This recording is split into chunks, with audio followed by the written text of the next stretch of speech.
beaucoup. Alors c'est à moi d'inaugurer, de chauffer la salle un petit peu pour mes amis qui interviendront après, donc j'espère que je le ferai bien. Et dans le délai imparti pour ne pas mettre tout le monde en retard. Donc, alors j'ai beaucoup de chance aujourd'hui d'avoir des organisateurs d'un séminaire qui sont assez puissants puisqu'ils ont réussi à obtenir qu'une ordonnance importante dont je vais vous parler, qui modifie le droit des entreprises en difficulté, intervienne 8 jours avant le séminaire. Le 12 mars, ils avaient visé ça manifestement 2-3 mois à l'avance lorsqu'ils ont fixé cette date du 20 mars. Et donc c'est vous dire que la valeur n'attend pas le nombre des années, puisqu'en effet il y a matière à vous montrer les modifications que nous avons obtenues maintenant pour faciliter les restructurations d'entreprises en dégrippant les contraintes que le capital social fait peser. Donc je vais vous présenter mon propos en deux parties comme traditionnellement, en vous montrant comment parfois donc, le capital peut être un élément grippant les solutions de prévention ou de restructuration des difficultés, et puis comment parfois le capital peut être un élément fluidifiant, spécialement lorsque les sociétés en difficulté sont des sociétés cotées en bourse et qu'on obtient un avantage de liquidité qui s'attache au capital que l'on émet et qui peut permettre de résoudre les difficultés, d'aider à résoudre les difficultés des entreprises. Alors, sur les... ça ne sera qu'un recueil d'exemples, puisqu'il y aurait beaucoup plus à dire que les petits éléments que j'ai choisi de vous présenter aujourd'hui. Sur la dimension grippante que peut avoir le capital, évidemment, il tient au fait que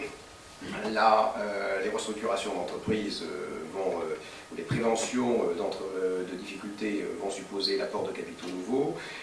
et l'apport de capitaux nouveaux n'est pas forcément du goût des actionnaires existants, et ceux-ci se retrouvent donc en possession d'un droit de veto s'ils ont une minorité de blocage, puisque vous savez que les sociétés, pour modifier le capital social, doivent le décider à la majorité des 2/3 des actionnaires présents en assemblée, et si vous n'obtenez pas l'adhésion des actionnaires, parfois à des décisions qui vont être très coûteuses pour eux, puisque dans un langage de praticien, il s'agit de les rincer, ne vont pas forcément, même s'ils ont tout perdu, accepter de quitter la scène avec le sourire. Ils peuvent parfois donc bloquer l'opération. Alors, nous avions, pour dégripper ces blocages, nous avons d'abord un seul dégrippant, que j'appelle un dégrippant ancien, qui tient à la possibilité qui existe dans le cadre du redressement judiciaire, dans la possibilité que l'on a d'exercer les droits de vote par voie de justice qui s'attachent aux actions des dirigeants de société. Donc ça c'est le texte dont on dispose jusqu'à présent, jusqu'à l'intervention de l'ordonnance dont je vais parler tout à l'heure. Et c'est un texte que vous trouvez à l'article 631-19.1 du Code de commerce qui prévoit que le tribunal, en plus de prononcer l'incessibilité des actions des dirigeants, peut décider que le droit de vote qui est attaché à ces actions sera exercé par un mandataire de justice désigné à cet effet. Donc ça c'est un élément qui pourrait être intéressant lorsque la décision qu'il s'agit d'obtenir en assemblée d'actionnaires est bloquée par les actions des dirigeants. Il faut que, pour qu'on puisse se servir de cet outil, qu'on se trouve dans une situation qui n'est pas forcément fréquente, que les dirigeants aient une minorité de blocage et qu'on puisse ainsi les exproprier, parce que c'est un peu ça dont il s'agit, de la jouissance de leur droit de vote pour une durée temporaire. Alors, il faut voir que ce texte a parfois été envisagé pour aller un peu au-delà, en essayant d'aller toucher l'actionnaire, lorsque l'actionnaire n'était pas dirigeant de droit, mais avait donc un pouvoir de blocage important sur la décision de l'Assemblée extraordinaire, si on peut caractériser une direction de fait à la charge de l'actionnaire, car le pouvoir que le juge a de faire exercer par mandataire de justice les droits de vote des actions des dirigeants n'est pas réservé évidemment aux dirigeants de droit, il est réservé aussi aux dirigeants de fait, et la frontière entre la direction de droit et la direction de fait, Michel et Reynard le connaissent mieux que moi, elle peut être franchie assez rapidement si on a commis l'erreur de tresser des liens de contrainte assez forts sur l'action des dirigeants, et on a là utilisé très souvent, mais en tout cas si on arrive à démontrer la direction de fait, on peut peut-être arriver à étendre la capacité de déblocage que cet article offre pour faire fonctionner les plans de restructuration d'entreprise. Bon. C'était pour jusqu'à présent le dégripement dont nous disposions, et l'ordonnance du 12 mars 2014, donc, qui vient d'arriver, a complété cet inventaire en prévoyant 4 dispositions dont je vais vous parler. D'abord, ça n'est pas la plus importante, mais cette ordonnance prévoit que le jugement d'ouverture d'une procédure collective rend immédiatement exigible la partie du capital qui n'a pas été libérée. C'est un élément à noter, mais ce n'est pas forcément ça qui nous libère d'un veto tenant au refus de voter des modifications du capital. Un deuxième apport de cette ordonnance tient à la clarification de la possibilité de compenser des créances pour les incorporer au capital. C'est une mode de règlement des entreprises, des difficultés des entreprises qui est connue, qu'en effet les créanciers peuvent devenir actionnaires. Vous savez que ça, au fil des années, ça c'est dans le cadre notamment des procédures de sauvegarde, les capacités, les possibilités ont été améliorées de transformer les créances en capital, mais il y avait une certaine ambiguïté dans la rédaction antérieure de l'article 626.3 du Code de commerce qui prévoyait que la compensation ne pouvait jouer que dans la limite de la réduction dont les créances étaient l'objet dans le plan, sous forme de remise ou de délai. Sous forme de remise, tout le monde comprenait que si les créances étaient payées à 80% ou 20% de leur montant, c'est évidemment cette quantité-là qui était compensable, mais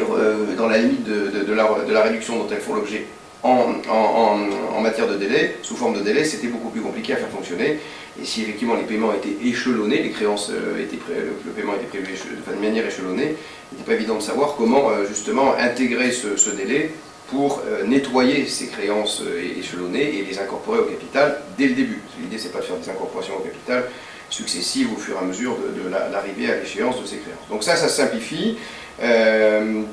Ça simplifie la capacité d'incorporation des créances au capital. Mais nous avons une modification plus radicale qui touche là à des règles de fonctionnement assez importantes du droit des sociétés, qui prévoit que le jugement qui arrête le plan de sauvegarde peut décider que l'Assemblée des actionnaires, qui devra intervenir pour autoriser les modifications statutaires prévues par le plan, eh bien, pourra décider sur première convocation, avec un quorum de 50%, ça c'est plus élevé qu'en droit des sociétés, anonyme en tout cas, mais une majorité de 50% des voix. Ça c'est vraiment quelque chose de tout à fait nouveau qu'il faut noter, puisque la règle des 2/3 connaît, c'est pas la première, en matière de défense anti-OPA, il y a déjà un abaissement de la majorité à 50%, mais connaît une exception qui est notable. Sur première convocation, donc, le tribunal peut décider que l'Assemblée va prendre les modifications statutaires à la majorité simple. On ne peut pas faire moins, évidemment, il faut quand même qu'il y ait la majorité des gens qui soient d'accord. Mais donc la majorité des 2/3, et donc le niveau qu'il faut pour exercer la minorité de blocage est repoussé, et ça c'est un élément de dégrippage, je dirais, qui est à noter. Autre apport de l'ordonnance du 12 mars, et qui est un peu plus radical, concerne cette fois-ci uniquement le redressement judiciaire. Et cette disposition, qu'on trouve à l'article 52 de l'ordonnance, prévoit que les actionnaires opposant à une décision d'Assemblée générale qui est nécessaire pour le plan de redressement peuvent être exclus du vote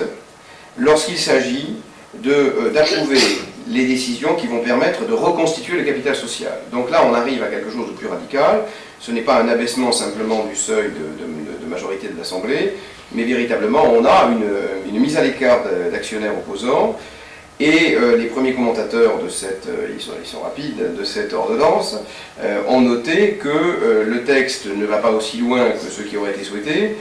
puisque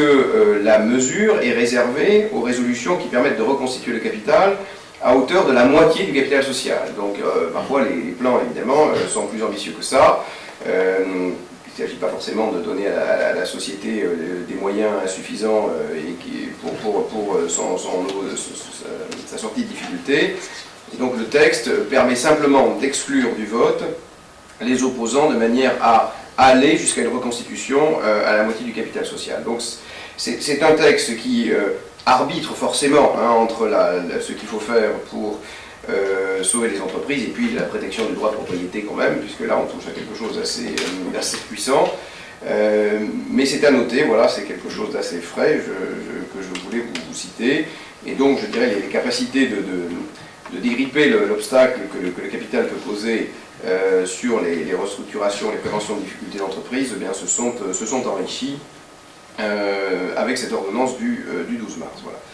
Alors, en deuxième partie de propos, je voulais vous montrer comment parfois le capital peut être un élément fluidifiant permettant de faciliter les schémas de prévention ou de résorption des difficultés d'entreprise. Parce que lorsque ce capital est coté en bourse et que les titres de la société en difficulté sont liquides, eh bien on peut faire des choses beaucoup plus intéressantes et attrayantes pour les créanciers à qui on demande des sacrifices que lorsque la société n'est pas cotée. On a plusieurs cas, le cas de Thomson notamment est important, le cas que je connais un peu mieux, plus ancien, mais les techniques sont inchangées, un cas qui s'appelle Penaud de 2005, où vous avez eu des schémas sur lesquels je voulais revenir rapidement ce matin, pour montrer ce qu'on peut faire avec un peu d'ingénierie en profitant du fait que les titres sont cotés en bourse. Dans les schémas de restructuration, lorsque vous allez demander aux créanciers de réaliser un sacrifice, évidemment, l'abandon de créance est une solution qui, si elle est réalisée directement, peut conduire à une déperdition de valeur du gain par l'apparition d'un profit taxable. Et donc, on peut imaginer des schémas dans lesquels on demande aux créanciers d'incorporer leur créance au capital, puisque maintenant, surtout quand on est en mesure, je dirais, en phase préventive, même si une société est en difficulté, vous savez qu'on peut compenser les créances pour la totalité de leur valeur nominale, alors même que si on essayait d'obtenir le recouvrement, on n'en obtiendrait pas beaucoup, mais on a la possibilité dans la compensation d'éteindre une part du passif très importante en la compensant avec une augmentation de capital, et on peut, c'est ce qui s'est passé dans le cas dont je parlais, on peut assortir cette compensation de créances au capital par un engagement des banques de mettre leurs actions nouvelles à la disposition des actionnaires à un prix décoté. L'idée, c'est que lorsqu'une banque, sur une créance de 100, est prête à réaliser un sacrifice de 80, eh bien, c'est de permettre à ce que les banques convertissent la totalité de leurs créances en actions et vendent avec une décote de 80% les actions qu'elles ont obtenues. Donc ainsi, elles subissent la perte de 80% qu'elles avaient bien accepté dans l'opération de prendre, et en même temps, elles permettent aux actionnaires de réaliser une bonne affaire, puisque eux peuvent acheter à 20% de leur valeur des actions nouvelles. Et ça, c'est intéressant, puisque dans les schémas de sociétés cotées en difficulté, c'est pas le bon moment pour sortir lorsqu'on est au fond du gouffre, et évidemment, lorsqu'on permet aux actionnaires d'acheter des actions nouvelles pour 20% de leur valeur, en moyenne, à la baisse, leur prix de revient. Et ça, c'est quelque chose qui est intéressant, puisqu'en effet, là, les 20% que la banque veut quand même recevoir, ou les créanciers, les banques, ça peut être les fournisseurs évidemment, mais c'est plus facile de discuter avec les banques, il y a moins de monde. Les 20% que le créancier souhaite recevoir ne seront pas fournis par l'entreprise, ils seront fournis par le marché. Le marché va avoir envie d'acheter ces actions à ce prix décoté. Finalement, la mauvaise nouvelle s'accompagnera d'une bonne nouvelle parce que voilà, le prix de revient global de leur ligne, de leur participation dans l'entreprise sera réduit et donc ils pourront peut-être accepter d'accompagner l'entreprise le temps qu'elle se remette d'aplomb. Et vous pouvez, ça c'est assez intéressant, utiliser ces dispositifs pour alléger le coût, les conséquences d'une prise de contrôle qui se réaliserait à ce moment-là. Je m'explique. Dans le cadre de sauvetage de société, vous pouvez avoir non seulement évidemment des sacrifices demandés aux créanciers, mais un repreneur qui va apporter des fonds nouveaux. Bon. Si une augmentation de capital lui est réservée, il est possible qu'il franchisse des seuils d'OPA obligatoires dans la société cotée. Vous savez que quand on dépasse 30%, ceux qui ont fait le cours avec moi, et même avant, on le savent maintenant, quand on franchit le seuil de 30% dans une société cotée, on a une OPA à faire, on peut demander une dérogation, spécialement lorsqu'il s'agit de sauver une entreprise, mais on peut décider de ne pas demander une dérogation. selon la configuration. Eh bien, ce qui s'est produit dans le dossier dont je parle, ce qui a été organisé, c'est que la possibilité qui était offerte aux actionnaires d'acheter ces actions décotées qui venaient d'être acquises par les banques a été réservée aux actionnaires qui, alors qu'une OPA résultant du changement de contrôle, résultant du franchissement du seuil de 30% au profit du repreneur,